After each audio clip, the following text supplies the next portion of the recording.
की जयंती पर आयोजित इस समारोह में सभागार में उपस्थित सम्माननीय न्यायमूर्ति नीस ओसवाल जी, सम्मानित विधायक श्री युद्धवीर सेठी जी, श्री अरविंद गुप्ता जी, प्रशासन के हमारे सहयोगी Shri Anand Jain, Shri Ramesh Kumar, Shri Bhimsen Tuti ji, DIG Jammu range, SSP Jammu range, प्रशासन के हमारे सभी सहयोगी,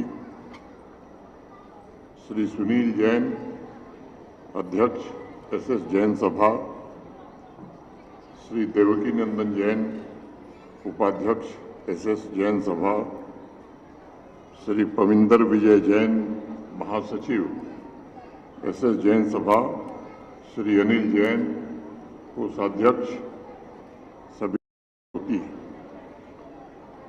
भगवान महावीर को समझने के लिए सिर्फ उनके शब्दों को पढ़ना जरूरी नहीं है, बल्कि भगवान महावीर के आशीर्वाद रूपी समंदर में किसी भी व्यक्ति को छलांग लगानी होगी और उन्होंने जिस शिखर को छुआ था उसे देखना भी होगा और अनुभव भी करना होगा।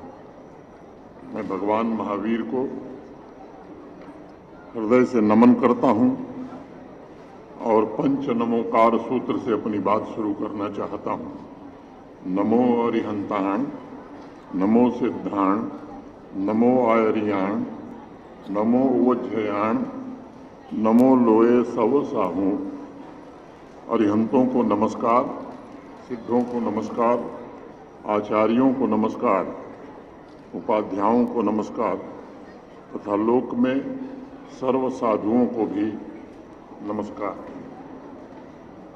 मित्रों, वर्तमान वैश्विक परिस्थिति में हो रहा बदलाव, विभिन्न राष्ट्रों के बीच बदल रहे संबंध तथा इंसान इंसान के बीच बदल रहे रिश्तों को देखने के बाद मैं भगवान महावीर को समय से बहुत आगे चलने वाला अत्यंत दिव्य महापुरुष मानता हूँ।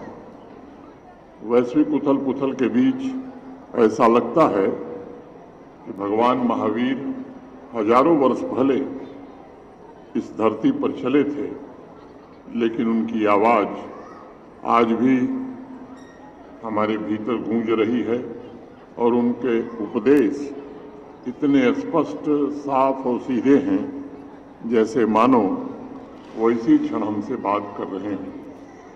नई पीढ़ी को शायद ये बात विचित्र लगेगी कि इतना प्राचीन व्यक्तित्व हमारे वर्तमान जीवन की समस्याओं को इतनी सटीकता से कैसे समझ सकता है। इसलिए मानवता को भगवान महावीर के विचारों में डूबना होगा।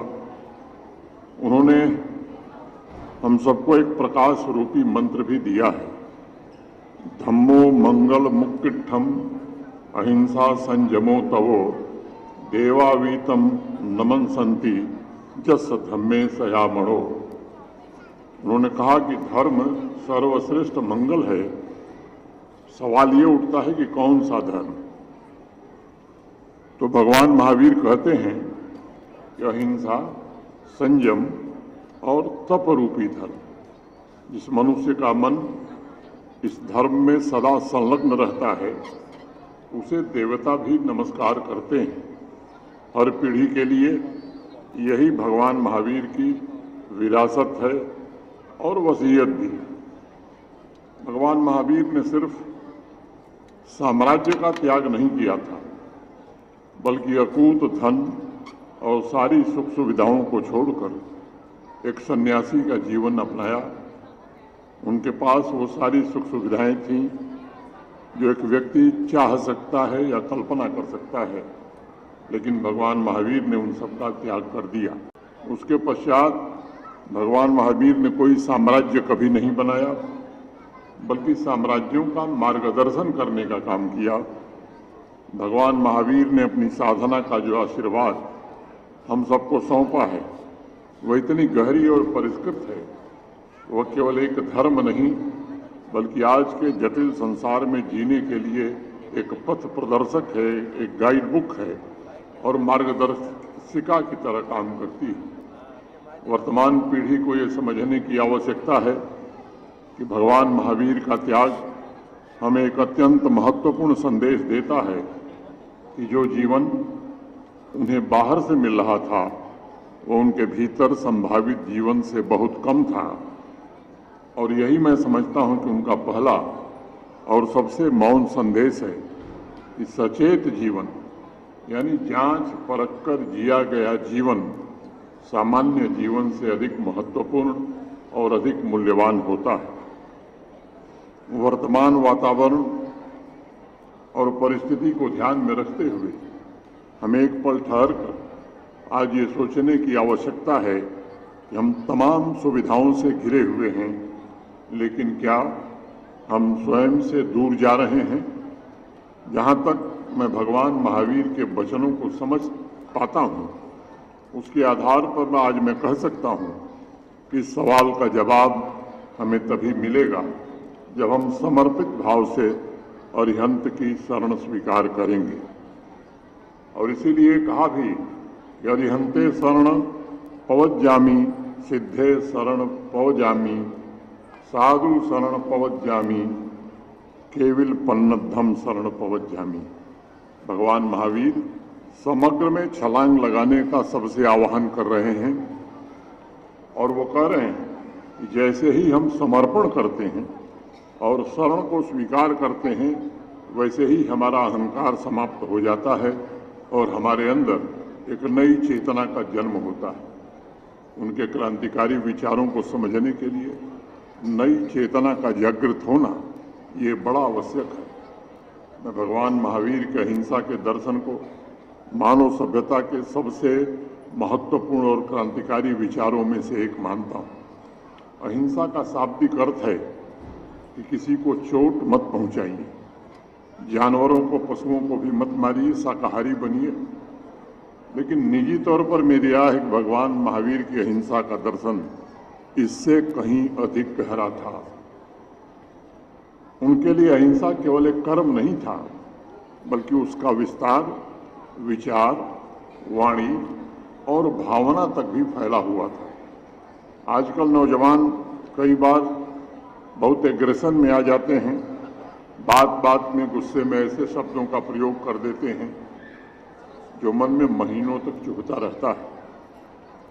भगवान महावीर का दर्शन हमें सिखाता है कि वह भी एक प्रकार की हिंसा है।